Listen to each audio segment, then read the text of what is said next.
Bohong. Aku hanya memikirkan satu peraturan penting. Kenapa kau lakukan hari ini kalau kau bisa melakukannya besok? Few moments later.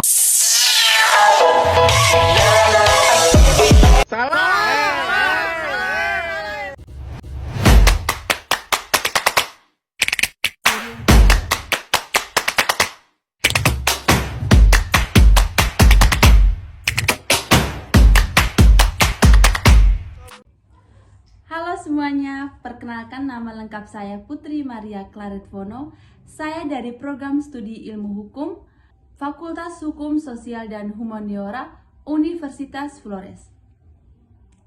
Di sini saya akan menjelaskan materi tentang 4 masalah pemisahan dan pembagian kekuasaan dengan mata kuliah Hukum Tata Negara yang diampu oleh dosen Bapak Agustinus F. Pascalino Dadi, Sarjana Magister Hukum Humaniora.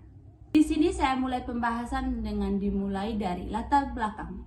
Negara Indonesia menganut prinsip pemisahan dan pembagian kekuasaan sebagai salah satu ciri negara hukum yang demokratis.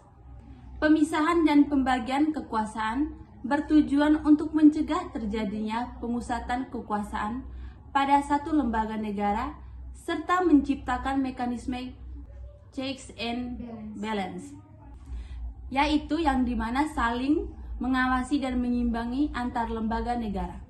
Berdasarkan Undang-Undang Dasar Negara Republik Indonesia tahun 1945, kekuasaan negara dibagi ke dalam beberapa cabang, yaitu kekuasaan legislatif, eksekutif, dan yudikatif, yang dijalankan oleh lembaga-lembaga negara sesuai dengan kewenangannya masing-masing.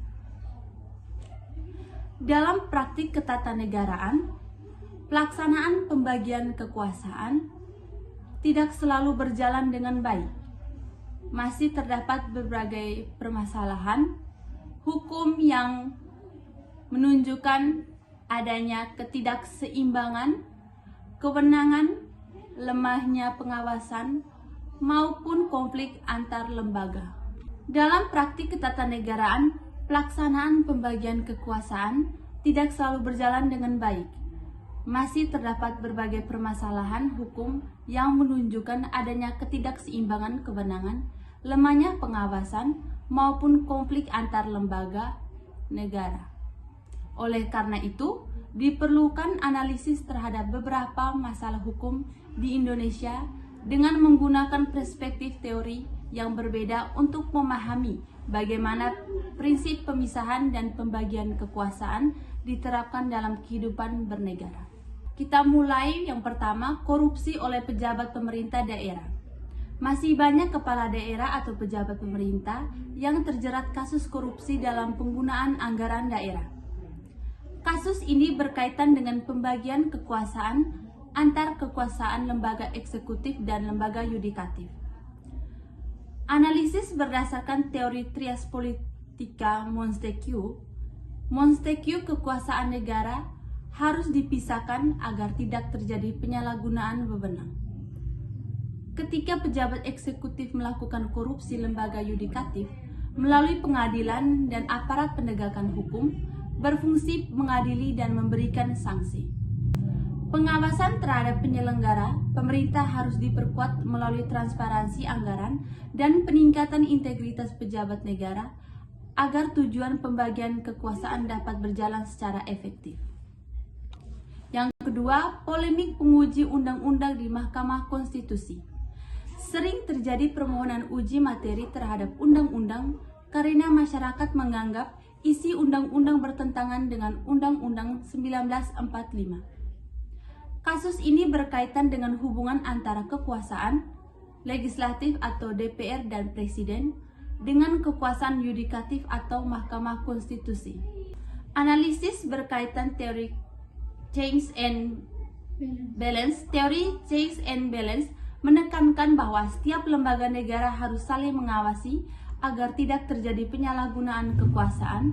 Mahkamah Konstitusi memiliki kewenangan untuk menguji undang-undang yang dibuat oleh DPR dan Presiden sehingga tercipta keseimbangan kekuasaan. Proses pembentukan undang-undang harus lebih melibatkan partisipasi masyarakat agar jumlah sengketa konstitusi dapat diminimalkan dan kualitas peraturan menjadi lebih baik.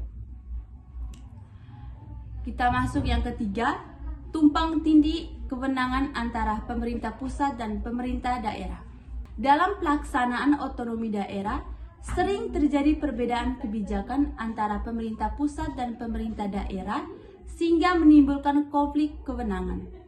Kasus ini berkaitan dengan pembagian kekuasaan secara vertikal antara pemerintah pusat dan pemerintah daerah. Analisis berdasarkan teori desentralisasi.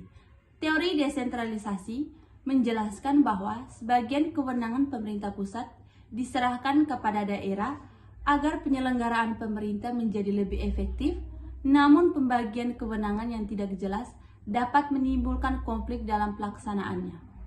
Pemerintah pusat dan pemerintah daerah perlu meningkatkan koordinasi serta memperjelas batas kewenangan masing-masing agar tidak terjadi tumpang tindih kebijakan. Yang keempat, interferensi politik terhadap proses penegakan hukum.